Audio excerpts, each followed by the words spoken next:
There you are, sir. Okay, we're That's good a to lot go. of that's a lot of Smirnoff. What are you gonna do with all that Smirnoff, Mark? We're gonna get hammered right after this. I like it. Let's do it. All Week right. one is in the books. Who needs a gallon of Smirnoff more than the Green Bay Packers? Nobody, for crying out loud. Can we talk about that? To me, that's the biggest surprise. Yeah, oh, there's no question. It's a huge surprise. And I think it goes back to me a couple of years ago well, it was several years ago when Peyton Manning missed a preseason or had some injuries in the offseason, the preseason, playing for the Indianapolis Colts and didn't play well right out of the gate. And he said it would be disrespectful to the game to think I could take an offseason off from all the things that I do football wise and come out here and play great. These are the greatest players in the world. And Aaron Rodgers, with all the issues he had with the Green Bay Packers over the course of the offseason, growing the man bun, being out hiking in Hawaii, whatever the case may be, it's going to take some time to get your footing. And so, yeah, they were awful. I think that what goes unsaid, people talked about Jameis Winston, how well he played. The New Orleans Saints roster is as good as it gets in the NFL. They've got Pro Bowl, all-pro players littered defensively and offensively. And I think we tend to forget that because we spend so much time focusing on the quarterback position. Love the man bun comment. It doesn't always work for everybody, as it did not work for Mr. Rodgers on Sunday. I'm an old school football guy, Mark. Did it not look like Aaron Rodgers behind center for the Saints wearing that number 2 every time he was dropping back and just slinging the pigskin? Yeah, no, it didn't. And it looked like he was, it was like out of body experience. Maybe it was like Men in Black and there was an alien under there that never actually played football before. But I guarantee you, Aaron is a prideful guy. Aaron is one of the smartest guys you'll ever talk to. That's one where you go back and lick your wounds and it becomes a rallying cry for you as a player. And listen, every one of us who ever played this game has had our ass whipped a time or two. And it's how do you respond to that? And I fully expect him to respond well. Speaking of licking wounds, let's talk about all these fabulous food items that are in front of you. I like my wounds covered in Smirnoff Seltzer. How about you? Yeah, there's no question. Well, it starts, you want to get a good look at the wound. You got to have the great TV, the LG OLED series, the C series, the best-selling premium television series in the United States, 8 million individually controlled pixels for the blackest blacks and the best color contrasts. For watching a game, there's nothing better, or gaming, there's nothing better. A picture so stunning, it feels like you're at the game. It starts 48 inches, goes all the way to what I have behind me, the 83-inch screen. And then EcoFlow's Delta portable power station. You can power anywhere you need it, inside and out, quiet as a church mouse. Solar-powered battery, 13 devices at once. You can charge big screens to mini fridges, you name it, they've got it. And then, hey, listen, I'm a Spam guy. I don't know about you, but the new lineup of tailgating treats, thanks to my friends at Spam Brand, Spam Classic, you got the meatball sliders, you got the Spam fries if you're trying to get away from the carbs like me to keep my svelte figure, mostly just to get into my suits on Sunday when I'm calling a game. I'm going no carbs. The Spam fries are incredible. And then you mentioned the Smirnoff, right? And if you're a Green Bay fan, this is very important for you after week one because you want to drown your sorrows. Nothing says Homegate like Smirnoff. From vodka sodas to the Moscow Mules. How about their seltzers, the red, white, and berry? The can turns blue when it's cold and ready to drink. Something for everybody. Make sure you please drink responsible, especially you Packer fans. Yes. Great pitch, as always. Did you say 13 ports in that generator, Mark? 13 ports, and I'm telling you what, it'll charge from 0 to 80% in about an hour. And you can charge, like I said, your skillet, you can charge your crock pot, your TV, you can charge your mini fridge and have plenty of power to do it throughout your tailgate and then, pack it all up and head on into the stadium to enjoy the game. 13 ports might be enough for all the devices my 13-year-old daughter uses on a minute-to-minute basis. Well, you've got the iPad, you've got the iPhone, you've got the anything I. It will charge all things I. There is no question. Since we're in week one, the first thing I wanted to talk about, aside from the Packers, was who was the best? You're an offensive lineman, Mark. You love crushing guys. What line of all the teams in the NFL just absolutely crushed week one the hardest? Who really took the defense's face and made him eat it like a bad dog when he goes to the bathroom of the house and you say, no?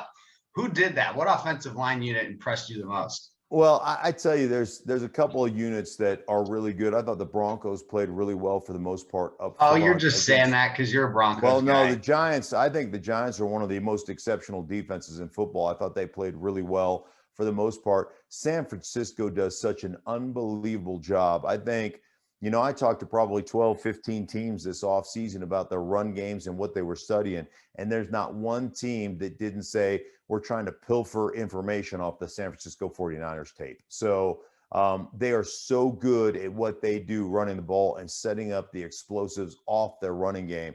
There's nobody better in the business than them.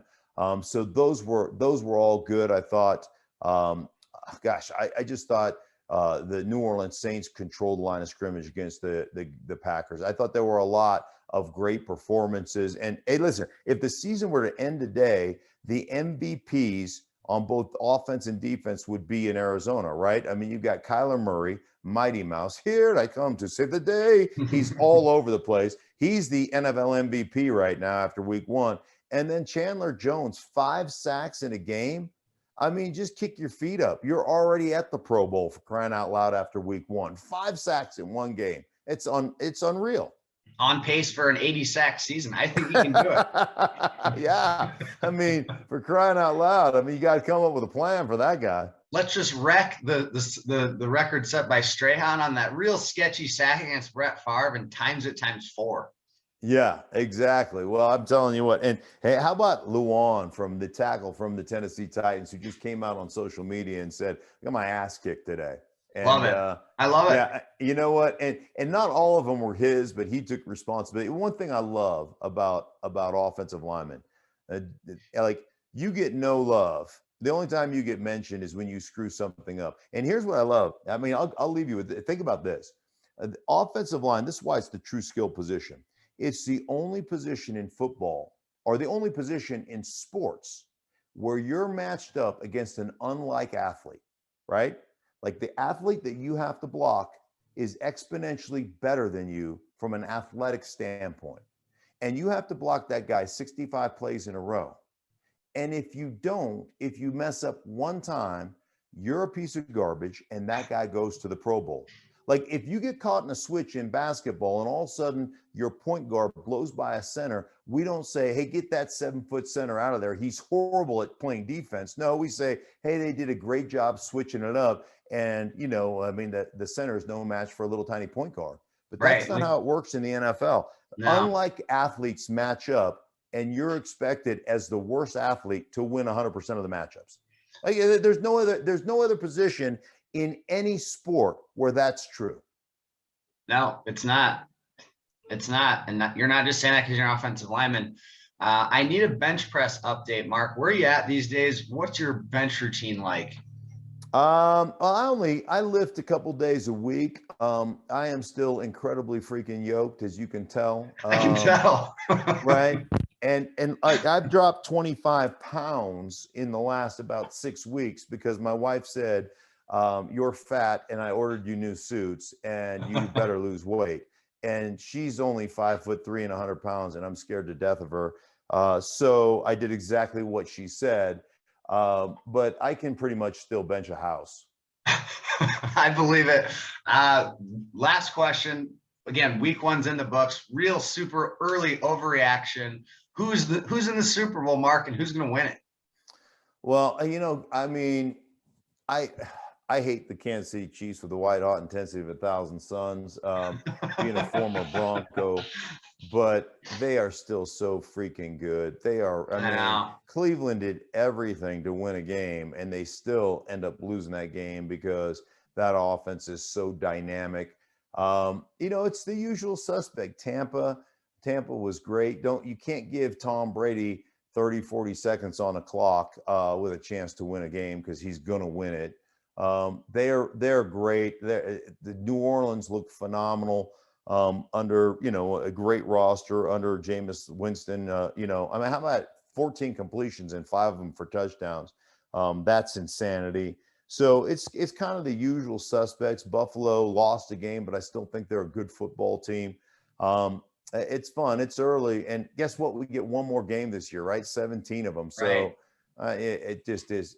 it's football, man. It just It's doesn't get not. any better It than sounds that. to me like you said Chiefs Bucks rematch. Yeah, could be. I love what the Rams did. I've been a Matthew Stafford guy. Yeah. Matthew Stafford to me is an elite level quarterback who played in an organization that didn't understand what it was to be a winner, and he got out of that. And I'm telling you, Bruce Arians told me last year. He said, "There's only one guy I drag my fat butt out of the locker room to watch warm up, and that's Matthew Stafford. The way he throws the ball is." I mean, it's elite. It's incredible. And oh, by the way, he may be the toughest guy I've ever watched play. And I like to watch him just throw and warm up. Matthew Stafford with Sean McVay, that is going to be an interesting. How about the NFC West, for crying out loud? Seattle gets a big win in Indianapolis.